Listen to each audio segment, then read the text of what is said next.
Three, two, one. There you go. All right. My favorite part of you taking that call Yes? was that you spoke into the mic the whole time. You got to be kidding. What the hell are you doing? You got to be kidding me. I did? No, you were, yes. I took the headphones out so I didn't have to hear it. She's finally on mic. I know how to keep her on mic now. I just have to get her the doctor to call her. Oh, I get it. You stay on mic for doctors, just not for unimportant people like me. No, that's okay. I don't know what I was doing. Oh, my God. That's so funny. Okay, well, thanks for being patient with that. I had to take that call. Yeah, I don't give an F today. You don't give an F? I don't give an F. My cat woke me up at 6 a.m. Oh, my God. And I was like, the light's streaming in through the window. There's no way I'm getting back to sleep. And I looked over and I had this new sleeping mask. So I put the sleeping mask on and I went back to sleep for 2 hours. And Wow. I got up and was like, damn, that was nice. So I just don't care. I should try that. I haven't You slept. should get some sleep. Well, look at me. Well, our viewers can't see you. Oh, Our no. viewers, our listeners can't see you. Which is a good thing. Today's Friday. I got the puppy on Friday. So it's been a week now with no sleep. This is awesome. Hang on. We haven't gotten to follow up yet. Okay. Oh, Catherine, did you get a dog? Yes, I unfortunately did. You know, I keep warning you. I know. Well, my friend V wanted a little puppy, so they all started looking at puppies. And then Marie got a puppy, and then I was looking at these puppies for V, and then I went and looked at the puppy, and I bought it. And guess who didn't get the puppy of all three of us? Of course. Mm-hmm. Right. The smart one. Exactly. And then she looks at me as she's holding my little dog, and she's like, I know my limitations. Well, someone does. Maybe she can teach you. Oh, God. Gotta love her. Yeah. So Marie's got a little Doxy, just a beautiful little boy. And I've got this minute of a Chihuahua who weighs 1.2 pounds. I bought a bag of coffee that weighed more than this dog the other day. It's not really a dog. That's all my follow-up. I'm sleep deprived. So another part of me not giving an F for today was I didn't finish all my homework. I didn't either. I only did the mummies and the decaying masterpieces. I think that's enough. Typewriter. Yeah, the type. We'll do that. I think artist needs like his own show.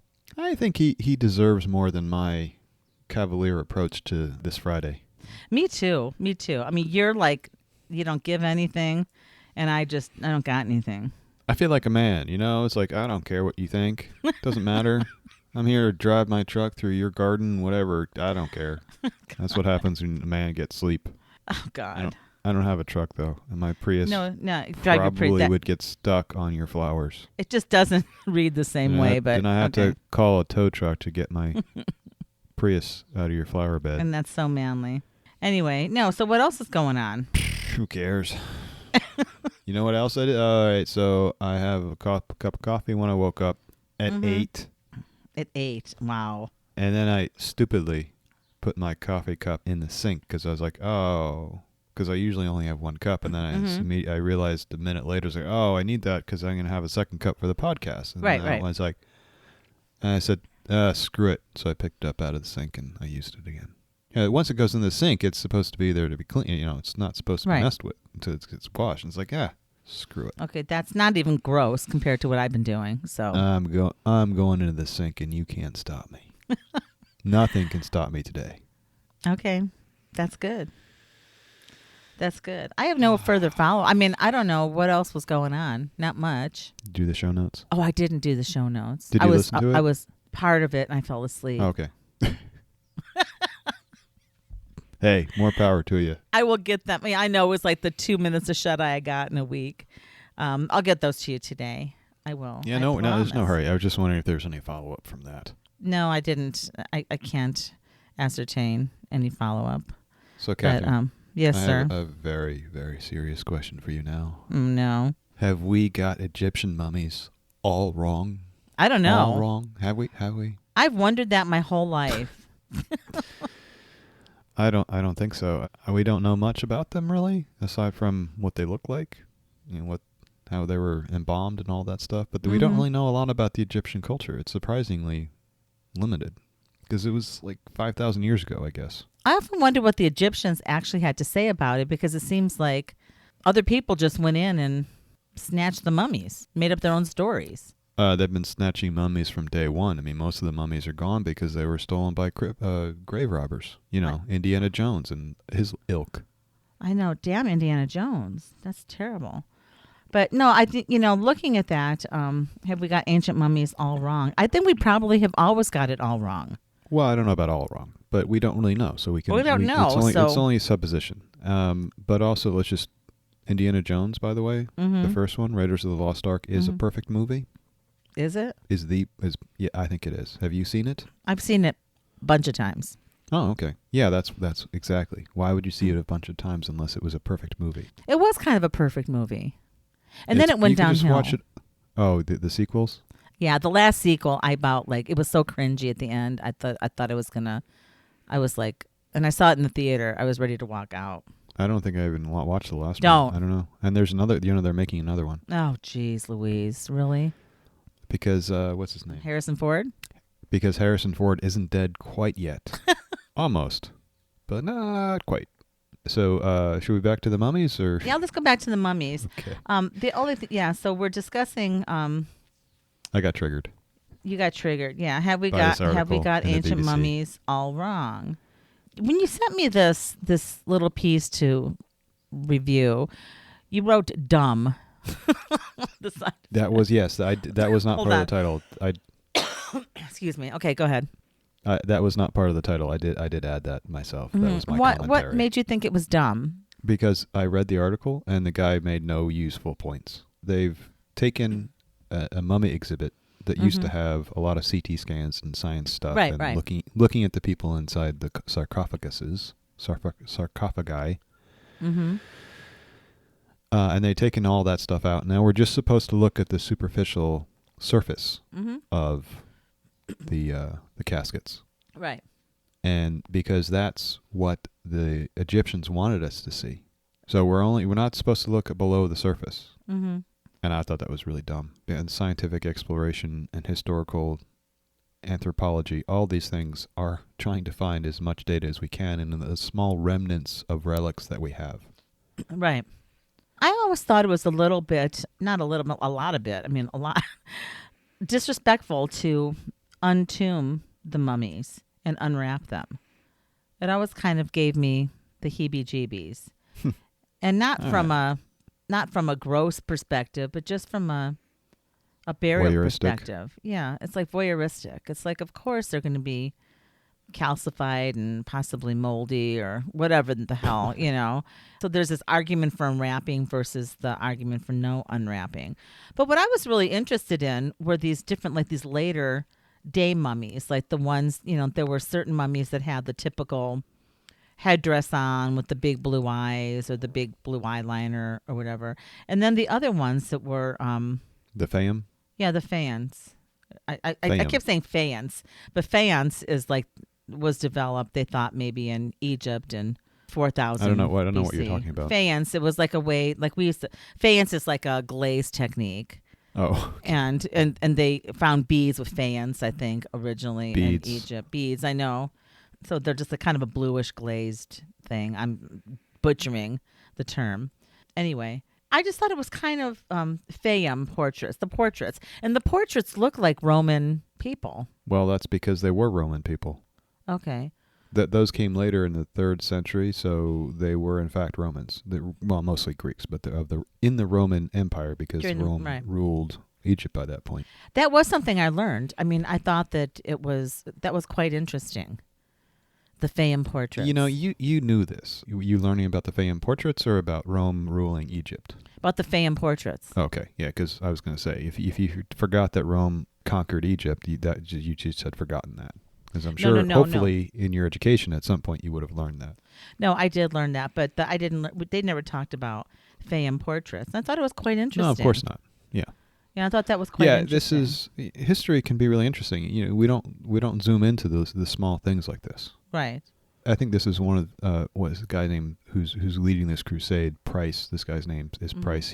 This is one of his leading points of evidence to show that we're not supposed to look inside. We're just supposed to look on the outside and figure out how the Egyptians were seeing this. And that's part of looking on the outside, but also part of looking on the inside is understanding why they created it, so we can understand how they would have seen it. Right. But these are thousands of years past the point of the early mummies, right? Yes. And they're also basically culturally very different because, as we say, they're Greeks in a Roman Egypt. Mm-hmm. And it's an evolution of the preparation for the dead, which is clearly informed by the ancient Egyptians, which by this point, they are ancient, right? I mean, we are closer to the Fayium paintings, the portraits, than the Fayium are to like early Egypt. That's a good point.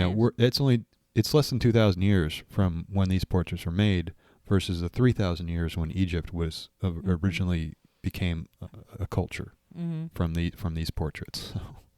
Whew. Wow, that was quite a load.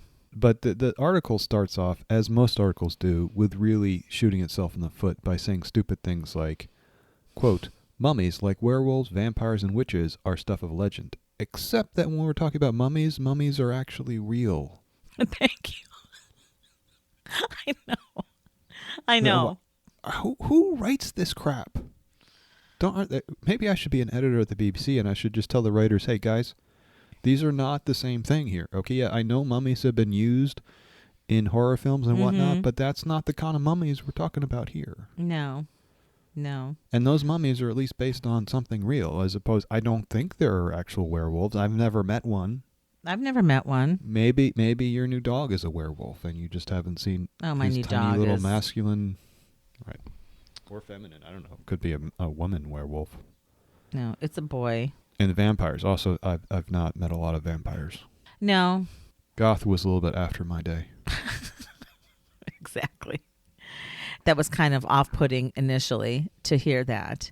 And then, because we're talking about human remains, and I guess... Right, so there's a fine line there, though, right? I mean, you don't go around digging up people who died a couple years ago. That's a crime. But it's okay. What is the point at which we can start digging up old people? We pull people out of bogs, and if they've only been there for a few weeks, we bury them. But if they've been there for a few hundred years, we start tearing them apart. Right. Well, I think that one line said it all. And this is something, you just want to put this on a T-shirt. The tang of colonial entitlement. Oh, Jesus Christ. And I think that, it really was. There was no... No, that's a bunch of crap. It's not a bunch of crap. It is colonial entitlement. Colonialism is just a way of wrapping wokeism into a worldview of trying to make everything that the British Empire ever did or the Europeans ever did as being downright evil. I'm not saying it's evil. I'm just saying it was kind of tasteless. But that was colonial. Yeah, okay. There certainly are tasteless parts of this, Mm-hmm. The theoretical, which I have not seen documentation of, but the theoretical unwrapping parties of the 19th century or the 20th? No, I guess it was the 19th century. I don't know. There was a 19th century. In England, they would take mummies and unwrap them and have parties. I don't see. The problem is, I guess you could do that, but I don't know why you would want to do that. That doesn't seem like a good party favor to me. The unwrapping of the mummies party favor. Actually, yeah. That just. I can't. Maybe it happened, but if I got that invitation, I'd be like, oh no, thanks. I'm staying home and watching Netflix. Yeah, it's kind of like the zombie apocalypse birthday party or something, Yeah. Which I threw for a person once. Oh, of course you did. Of course I did. And everyone came dressed like zombies. So I guess the underlying thing that really bothered me about this article is it seems like it's stepping away from academic rigor and research and saying, oh, we can't look at that because it's offensive to a culture that's been dead for thousands of years. Right. Well, I think it is offensive, but... I don't like the idea of restricting science. No, point taken. I think that's that's good. But, and I also don't say... I think there's two sides of the coin. There is the scientific side, but I also don't see... It's just the premise under which he said you need to just observe the sarcophagus or the paintings. Right. It's just kind of that was the premise. It's I see absolutely, there is a lot of artistic value. And I think mummies and some of the... Cultural. It's cultural and it's beautiful. And I see no reason to commingle, CT scans and x-rays of the underlying what's in the box or whatever. Catherine. What? One of my other main points is we can do both. We can examine and enjoy the outside as well as exploring the inside. I can do both, and I do both. Right. It's just a natural part of the process. It's as an anthropologic study, you look at the outside, and then you go as deep as you can on the inside to understand how to put these things into context. Without that, without understanding what's going on inside, I think it's a lot harder to put the outside into context. Yeah. They just look like pinatas otherwise. I mean, who knows what's inside there? Is it candies? God. No, it's far from it. Well, there is an anthropological point to it, and I think it's also like some morbid fascination with death, and then the death rituals. And so I thought, if this planet survives or whatever, and then people start digging up like all the coffins. It's like, what stories are they going to make up about that? Oh, they were putting them here so they could travel to another. I mean, you can always make up shit. Yeah, well, making up shit is good. Yeah. As far as if the world is going to continue, I don't know if this will help or hurt your mental health today, but and I don't remember who did it, but there's a recent scientist did an analysis of all the different things that could destroy humanity. Not the Earth, obviously, but humanity. And he says we are now at a precipice right now. Our modern era starting since the atomic bomb was invented. Right. We're in what he considers as the precipice period, in which our chances of survival are as low as they've ever been as a race. I would agree with that. And he says, right now, this century and the next couple of centuries, if things continue as they are, we have a 1 in 6 chance of destroying ourselves. And he points out you can't do that for very many centuries before eventually, you hit the 1 in 6 odds and you destroy yourselves.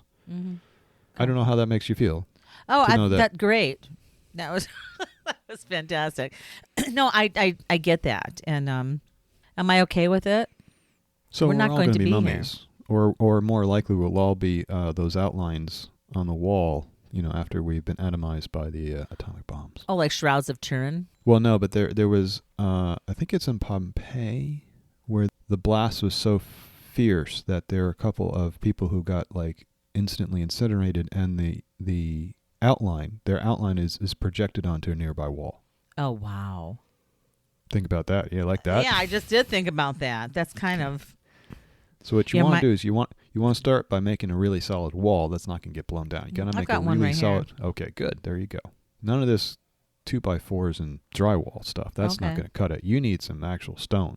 You need some stonework. Yeah, I live in a brick house. Like the little pigs.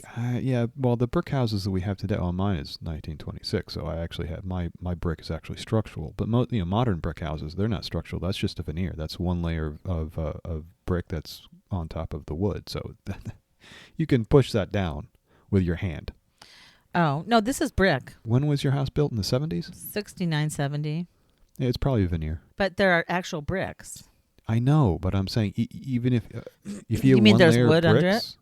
Yeah. The structurally, it's not structurally relevant. It's the brick veneer. One layer of brick is just it's just a veneer, because you need more than one layer of brick to actually build a house that will stand more than a few feet high. Oh my God! Ours is 3 layers of brick, I think. Yeah, those houses are thick. I know. Well, they're thick brick because that's the structural integrity of the house is the brick. The brick outer wall is 3 layers of brick. Maybe 4. I don't remember. I'll tear my house down and let you know. Yeah, tear it down and do some forensic analysis. Another quote this guy says is, "From the inside, what we expect to have the right to see. On the outside, what the ancient Egyptians expected people to see." And what that's getting at is the idea of, we're prying into seeing things, into things that we're not meant to see by opening up the tombs. And except that these, especially the early part of this, these artifacts were in the tomb. They were not meant for display. No one was supposed to see this. So it's really not any less voyeuristic to even just look at the sarcophagi than to see what's inside the sarcophagi, because none of this stuff was designed for presentation in a museum. Right, and the way he was talking was like, they were standing up and they'd view them. I'm like, who's going to view them when they sealed the stuff? It was just crazy. No, I had the same thought. Well, that's his guess. He has no data to support that position. And also he's talking about, he's jumping from thousands of years back and forth like it's 2 days worth of history. And about the Fayium portraits, okay, maybe they put them up in public. I don't know. Maybe there was kind of a mausoleum thing, but we don't have any data to support that. So that's just a wild supposition on his part. Did they find the Fayium I don't portraits? like this guy. Did they find the Fayium portraits in tombs? Or they entombed? And they were on sarcophaguses, small ones, like coffins, more like coffins. Right. Yeah, that's what I got. But so they still had to open something up to get to it, so it wasn't meant for viewing even then. So the Fayium the Fayium's portraits were of more, not rank and file, but much more common. At that point, it had filtered down, trickled down. Not economics, but death burial things. It's like a few thousand years ago, this is the purview of just the rulers and the elites. Mm-hmm.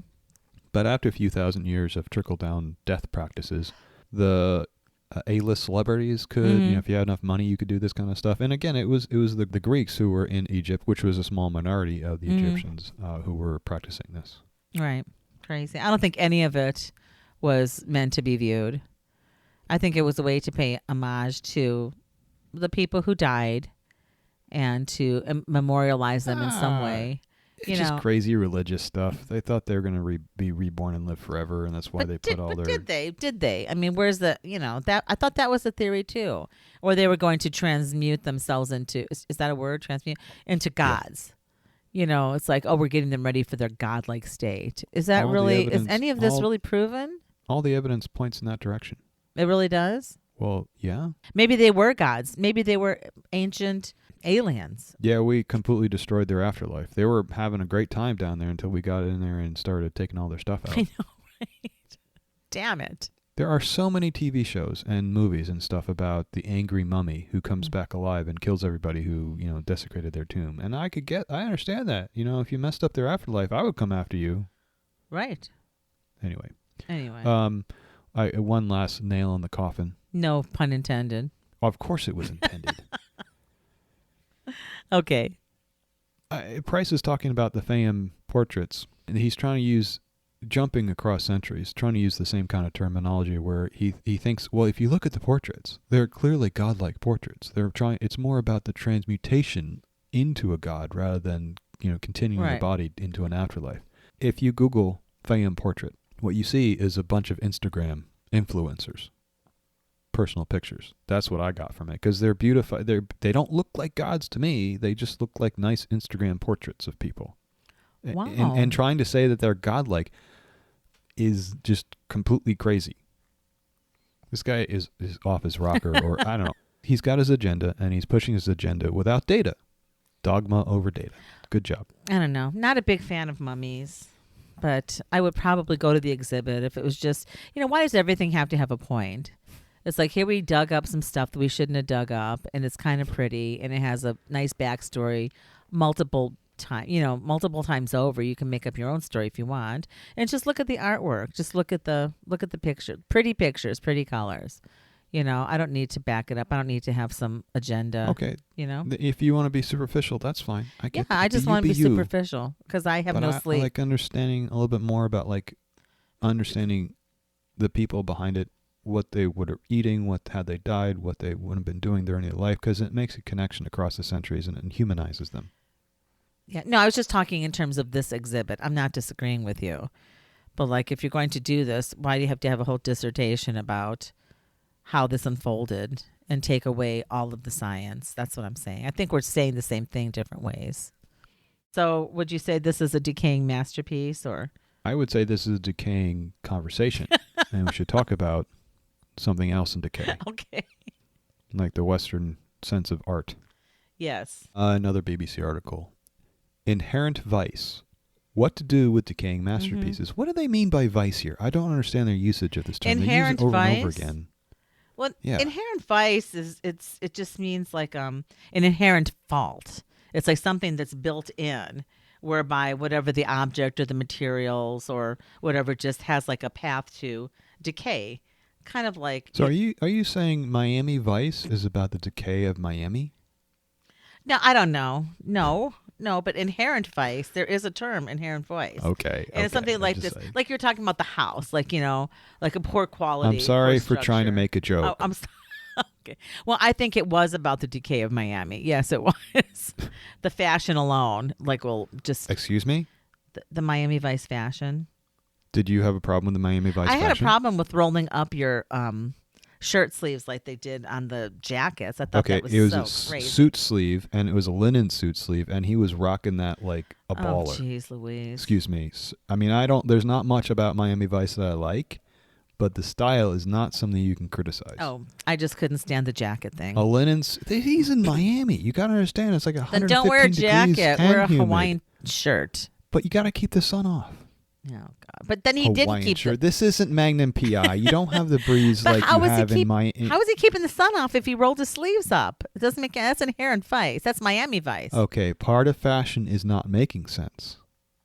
Okay, so you got Don Johnson. You got what's his name? Johnson. Crockett. Yeah. Right, rocking his linen suits, Right. his crumpled linen suits with the bright T-shirt underneath. Amazing, perfect. And then you got his partner Tubbs in a 3-piece suit, perfectly manicured. Mm-hmm. These guys shouldn't have been bothering with police work. They should. I don't know what they should have been doing, but they, just get out there and let everybody Look at you. experience your beauty. Mm-hmm. God, that was a good-looking show. It was a terrible show, but it was a good-looking show. I just couldn't get past the sleeves. But anyway. And Castillo, the lieutenant with his tiny little skinny black tie. Oh, my God. You know way more Come about on. this than I ever thought you would. I was alive during the 80s, and I had a heartbeat. And me too, but yeah, I couldn't get past the shirt. Anyway, so inherent vice has to do with just like a natural portion of decay, like the human body, I guess you could say is a good example to connect it to. But anyway, my question about this, what to do with the Stop saying "but anyway." Do you know how many times I have to cut out you saying "but anyway" during my editing process? I'm trying I'm going to charge you $5 every time I have to edit that out. Oh, no, you're not. Okay. My question, my overriding question to this whole scenario that was depicted in this BBC article. Should we just, before we give you your whole scenario, or do you just sum up the article quickly? Or Go ahead, do you sum up wanna the give article. It's about modern works from the modern period starting around 1920s. Modern works. It's not really talking about old works. It's really talking about the modern works. They decay. Mm-hmm. A lot of them decay very quickly, Mm-hmm. and the curators, Sure. curators are driven mad by trying to keep these things in one piece. Or what do they do with a work that was made maybe 5 or 10 years ago, which is decaying? Did they keep it? Did they throw it out? What happens to these things? A lot of times you're talking about pieces that are worth hundreds of thousands of dollars, if not millions of dollars. Mm-hmm. Yeah, what do you do? general- Yeah, that was the gist of the article, and I thought it was interesting that they talked So about. what would you do, Catherine? What would I do? Yes. I would answer one question prior to delving deeper. My question is why do all bad ideas lead to Damien Hirst?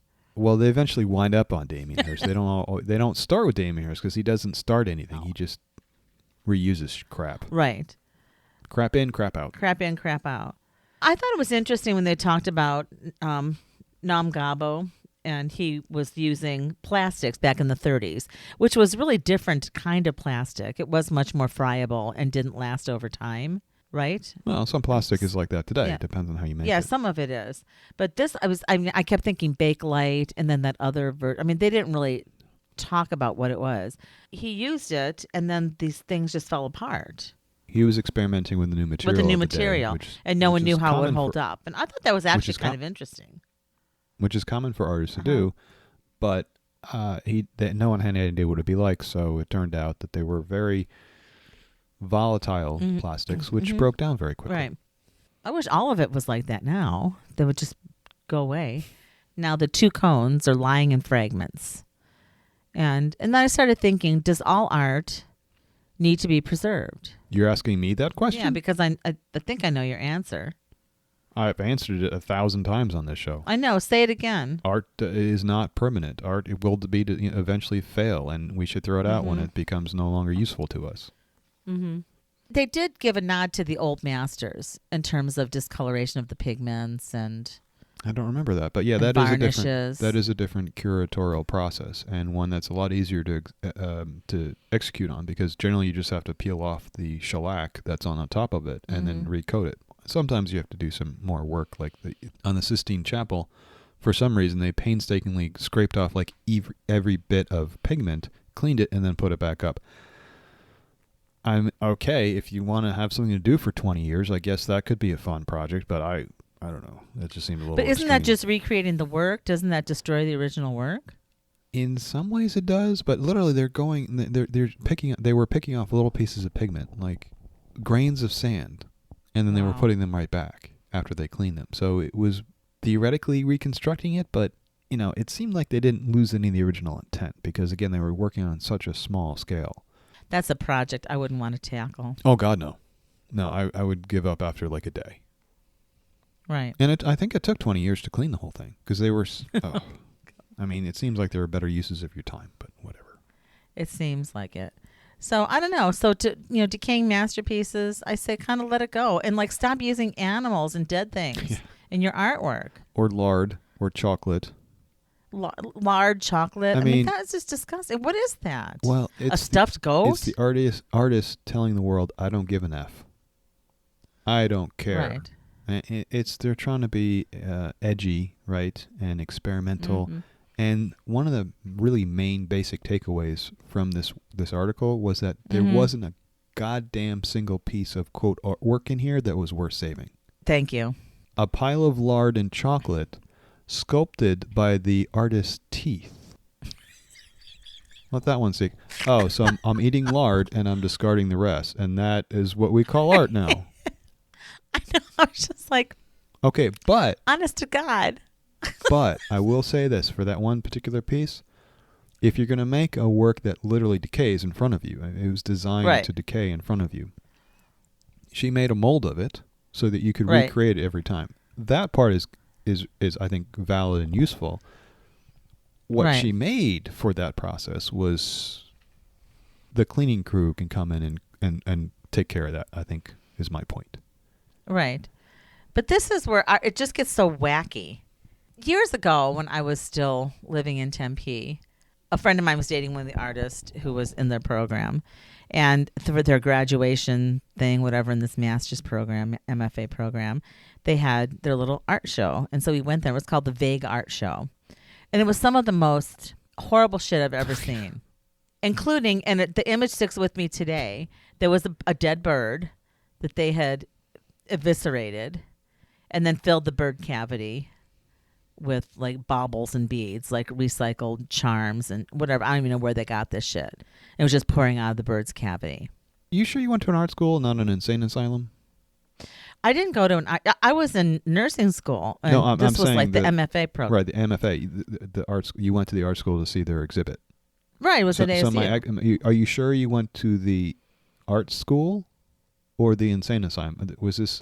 Well, I think it was very disturbing. The entire exhibit was like that. That piece sticks out, as do a couple other like photography pieces that were like like the stop frame photography of like weird naked people dancing in a shower, and it was just black and white images and this weird music, and I mean, I just had to get out of there. And it was but that bird, and that was years ago. Well, I mean, why do people do this? How is that art? They can't figure out anything better. They're just trying to be provocative because they don't really understand art. I've said this before. Go for it. I don't know if you know this, Catherine.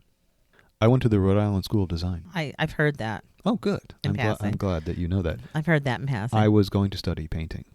But and at the end of my freshman year, I went to the senior painting exhibit put on by the senior painters that year, and was so disgusted by the, quote, work on display. Every single thing there was terrible. I walked directly over to the industrial design office and switched my majors on the spot. I love that story. And that's, if I was contemplating going to an art program, I would have probably switched my major too. I am lucky that I don't know that I went to that college. I would have probably wound up at RISD or at Carnegie Mellon, and I think either one would have worked for me because both of them had industrial design departments. Okay, but I'm glad I didn't wind up at Cornell or what was the other one? I played to one other college. I can't remember what it was because they only had the art schools. Anyway. I don't know what kind of useless fop I would have been if I had wound up studying painting. Right. Well, when I read this article and I saw all of these animals being used as quote unquote art, the crumbling, shark and all of this weird stuff, the stuff go, I immediately went back to that. The fact that it has stuck with me for over 20 years, probably, I don't know what it means other than I was so darn disgusted with it. And the whole show just seemed like a big middle finger to the ASU's program. Well, it wasn't so much that. It was just a middle finger to their own creativity because they lacked it so much. It was, maybe, yeah. And, the vague art know, show. It's just to come back to Damien Hirst, because there's a whole paragraph that I want to read to you from the article. Go for it. And this is about the shark.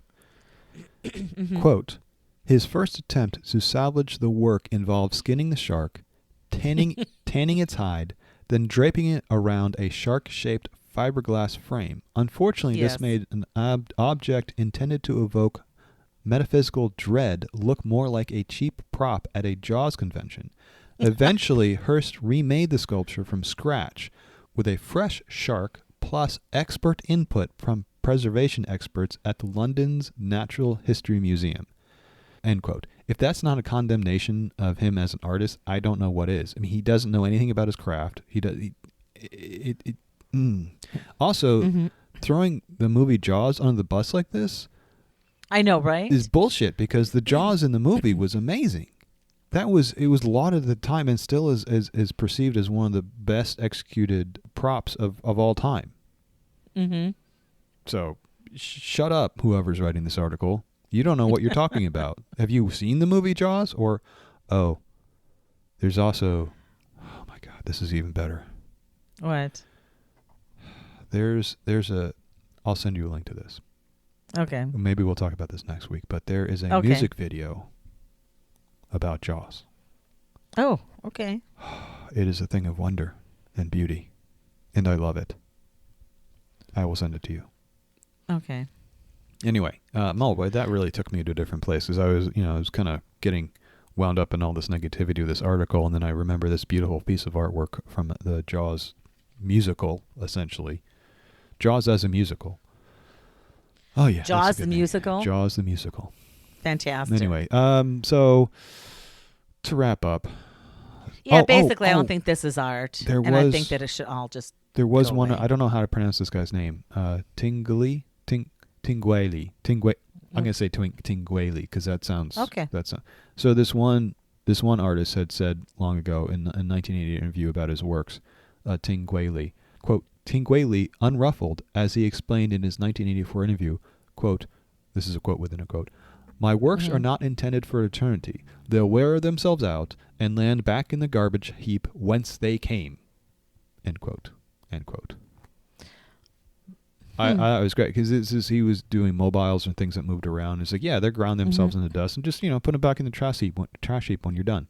Agree. Maybe we should make artwork like that. It's like, return to sender when done, or i.e. return to trash pile when done, when complete.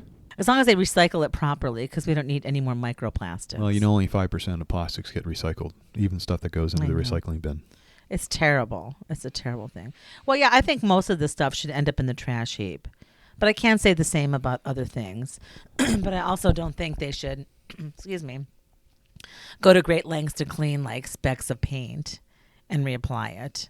Some things just have everything has a life cycle on this planet. So let it go.